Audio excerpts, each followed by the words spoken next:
नमस्कार, मैं हूं राम किंकर सिंह। दिल्ली तक की खास पेशकश में आपका स्वागत है। इस वक्त मेरी उपस्थिति गाजीपुर बॉर्डर पर है और जिस खोले जा रहे टेंट के सामने मैं मौजूद हूं, पिछले 1-1.5 साल से यह केंद्र रहा आंदोलन का। और अब जैसा कि किसानों ने कहा है, खुद राकेश टिकैत ने कहा है, 15 दिसंबर तक ये पूरा रोड खाली हो जाएगा। आपको बता दें कि दिल्ली मेरठ एक्सप्रेसवे पर ये आप देख सकते हैं कि जो मंच है वो खोला जा रहा है। अभी समय लगेगा और जब ये पूरी तरह से खुल जाएगा तब हो सकता है कि गाजियाबाद से दिल्ली की तरफ आने वाला जो ट्रैफिक है वह अपने सुचारू रूप से चल सके। लेकिन national highway authority of India ने साफ तौर पर कहा है कि बहुत जल्द इसे खोला नहीं जाएगा। अव्वल तो हर बार इसकी देखरेख होती है, सफाई होती है, लेकिन जिस तरह से यहाँ पर हजारों की संख्या में किसानों का जमघट पिछले 1 साल तक रहा, उसे देखते हुए यहाँ पर जो चीजें अनवांटेड होंगी, खासकर जो कचरा कूड़ा होगा उसे साफ किया जाएगा और चलने लायक बनाया जाएगा। कई जगहों पर तो सड़कों पर दरारें आ गईं, क्योंकि जब पुलिस ने किसानों ने कूच करने की कोशिश की थी संसद की तरफ, तब आपने देखा था कि वहां पर न केवल कीलें बिछाई गई, कांटे बिछाए गए, बल्कि सील पत्थर भी रखे गए। और यही वजह है कि जो सड़क है उनमें दरारें भी आ गई हैं। ऐसे में यह बहुत जल्दबाजी होगी कि तुरंत मंच हटे, किसान यहां से हटें और उसके बाद से जो गाड़ी है खासकर ट्रैफिक की और गाजियाबाद से दिल्ली की तरफ जाने वाला ट्रैफिक वो सुचारू रूप से चल सके। आपको बता दें तकरीबन 40% जो यहां पर टेंट थे वो हट चुके हैं, लेकिन अभी भी वक्त लगेगा हटने में। सिंघू बॉर्डर करीब करीब खाली हो गया है, टिकरी बॉर्डर का एक हिस्सा खाली हो गया है, लेकिन गाजीपुर बॉर्डर के लिए क्यों इंतजार करना पड़ेगा 15 तारीख तक का? इन सब पर बातचीत करने के लिए हमारे साथ किसान नेता मौजूद हैं। शुभ नाम क्या है सर आपका? श्रीकांत दीक्षित, मैनपुरी से। अच्छा, श्रीकांत जी दीक्षित जी, दिल्ली तक में आपका स्वागत है। एक आपसे ये जानना चाहेंगे अभी तक का यथा स्थिति क्या है, दिल्ली तक के दर्शकों को आप बताएं। अभी हमारे टेंट उखड़ रहे हैं, बहुत सारे घर की तरफ चले गए हैं और यहाँ से जा रहे हैं। लगातार खुलने में वक्त लगेगा क्योंकि बहुत मजबूती से हमने तैयार किया था, क्योंकि लंबे समय तक 1 साल हो गई थी यहाँ पे रहते रहते, तो उखड़ने में थोड़ा टाइम लग रहा है। बाकी हम धीरे धीरे जा रहे हैं। 15 तारीख तक शायद है कि हम लोग सारे लोग चले जाएंगे यहाँ से। अच्छा, जैसे कई जगहें ऐसी हैं जहाँ पर ईंटों का निर्माण भी कर दिया गया था, कहीं वेल्डिंग भी लगाई गई थी, तो आमतौर पर मुझे लगता है कि उन्हीं सब चीज़ों में ज़्यादा वक्त लग रहा होगा। जी हाँ, उनमें भी लग रहा है। बाकी खोलने में टाइम तो लगेगा, वो जो टाइम लगेगा वो 2-4 दिन का टाइम तो लगेगा। और बाकी तेजी से कर रहे हैं। आप देख रहे हो मंच को वेल्डिंग से काट रहे हैं नीचे, क्यों मजबूत मंच बनाया गया था, 1 साल हो गई थी इसे, तो वो सारे में टाइम लग रहा है। लेकिन हाँ, प्रयत्न ये है कि बहुत जल्दी करेंगे और इसे जल्दी खाली करेंगे। अभी स्थिति क्या है कि कितने प्रतिशत यहाँ पर खाली हो चुका है और 15 तक अभी और टाइम लगेगा? लगभग 30% खाली हो गया है 2 दिन में, कल से आज तक, और कल काफी हो जाएगा। हाँ, 2-3 दिन में काफी हम तो खाली करने का कोई खाका बनाया गया है, कोई टीम लगी है कि कौन सफाई देखेगा, कौन इसको टूटता हुआ देखेगा और फिर आगे की तरफ प्रोसीड करेगा? नहीं, हमारा नेतृत्व है, टिकैत साहब के बेटे हैं, वो खुद ही इस चीज को, गौरव जी, नेतृत्व कर रहे हैं कि कहीं भी कुछ गलत ना हो। और जो वैसा सामान है वो यहाँ के स्थानीय जो गरीब लोग हैं उनको दिया जा रहा है कि वो यहाँ से ले जा रहे हैं। कोई ऐसे जरूरी नहीं है, जो जरूरी चीजें हैं वही हम लोग यहाँ से लेके जा रहे हैं। बाकी बहुत सारा यहीं के लिए दे देते हैं ताकि जल्दी से जल्दी ये खाली हो। अच्छा, देखिए दीक्षित साहब अभी रहेंगे, हमारे साथ जुड़े रहेंगे, लेकिन आपको बता दें कि जो आवाज़ें आ रही हैं पीछे से, ये माफ़ी चाहेंगे आपको, लेकिन चूंकि आपको हकीकत भी दिखानी है और ये भी दिखाना है कि किस तरह से यहाँ पर किसानों के उठने का सिलसिला बहुत सुचारू रूप से चल रहा है। यही वजह है कि ऐसी थोड़ी बहुत दिक्कतों को आपको इग्नोर करना पड़ेगा। लेकिन आपको बता दें कि जब पिछले साल 26 नवंबर के आसपास दिल्ली के तमाम बॉर्डर्स पर किसान बैठे थे, तब एक तरफ जो किसान आंदोलन था वो लगातार चल रहा था और सबकी एक ही आवाज थी कि तीनों काले कानून खत्म किए जाएं और तभी वो यहां से उठेंगे।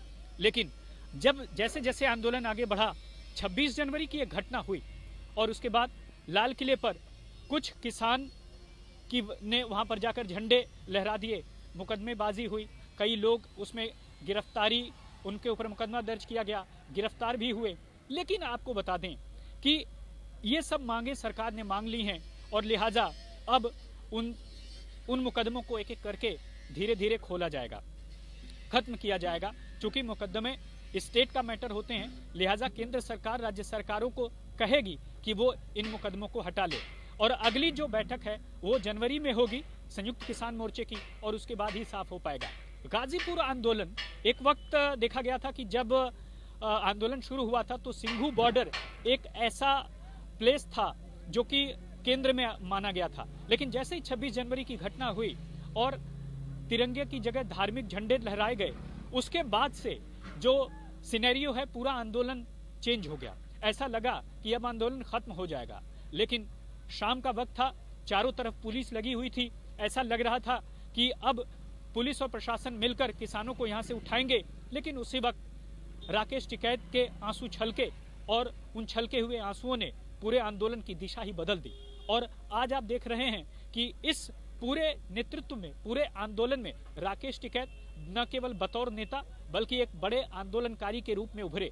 और उनका यही कहना है कि अभी तक को कई मुद्दे ऐसे बाकी हैं जिन जिन मुद्दों पर सरकार से बातचीत करनी है। और दीक्षित साहब से एक कमेंट ले लेते हैं। उत्तर प्रदेश में चुनाव है और ऐसे में आगे क्या रणनीति रहेगी? क्या संयुक्त किसान मोर्चा जिस तरह से आगे बढ़ रहा है उसी तरीके से जाया जाएगा या फिर उत्तर प्रदेश आंदोलन की अलग रणनीति हो? देखो, ये कहना अभी जल्दबाजी होगी, इस तरह के बयान नहीं दिए जा सकते हैं, क्योंकि अभी हमारा जो इनसे समझौता हुआ है, जो आंदोलन का स्थगित हो गया आंदोलन, और चुनाव एक अलग चीज होगी।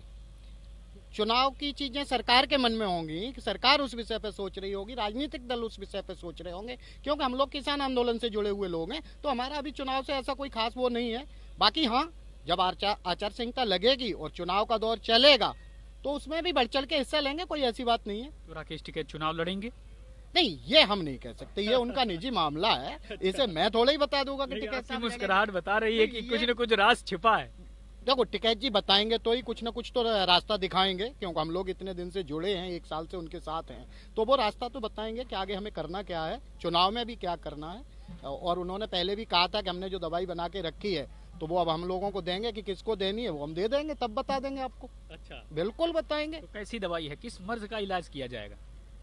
भाई यही तानाशाही का इलाज होगा फिलहाल तो, कि इस काम के लिए जो 1 साल लगा, तो आगे ऐसी दवाई तो बना ली है कि आगे इतना समय ना लगे। अगर किसी की पीड़ा है उसे जल्दी सुना जाए, उसका निपटारा जल्दी। खुद ही वैद्य की भूमिका में नजर आएंगे राकेश टिकैत?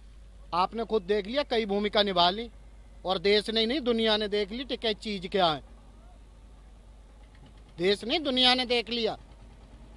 एक उजड़ा हुआ आंदोलन, इसी स्थान पे शायद ये नजारा आपको दिख रहा होगा कि एक रात जो अभी आपने बताया, एक शाम ऐसी थी कि उस समय ऐसा लग रहा था कि आंदोलन खत्म हो गया और शायद फिर आंदोलन करने की किसी की हिम्मत भी ना पड़ती, लेकिन आपने खुद देखा था ना। तो टिकैत वो चीज है।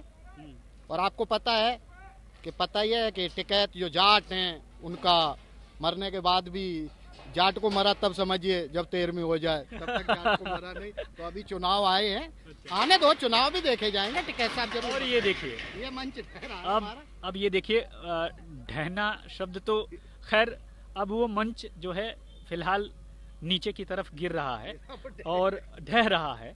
और इस आंदोलन की बहुत खासियत भी है।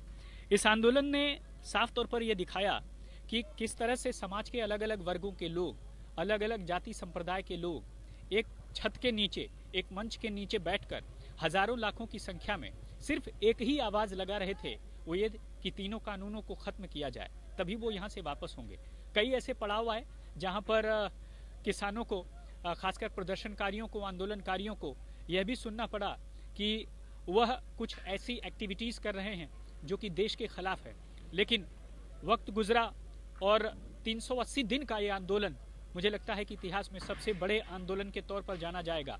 और व्यक्तिगत तौर पे मुझे तो ये लगता है कि ऐसा आंदोलन जिसमें कोऑर्डिनेशन हो इतना, यानी कहीं लंगर में पूरियां बन रही हैं और बिना फोर्स के, बिना पुलिस के, पुलिस अपना काम कर रही है, लेकिन किसानों के अलग अलग वॉलंटियर्स किस तरह से इस आंदोलन को मैनेज किया, वो अपने आप में एक बड़ी नजीर होगा। तो दीक्षित साहब, आपका बहुत बहुत शुक्रिया बातचीत करने के लिए।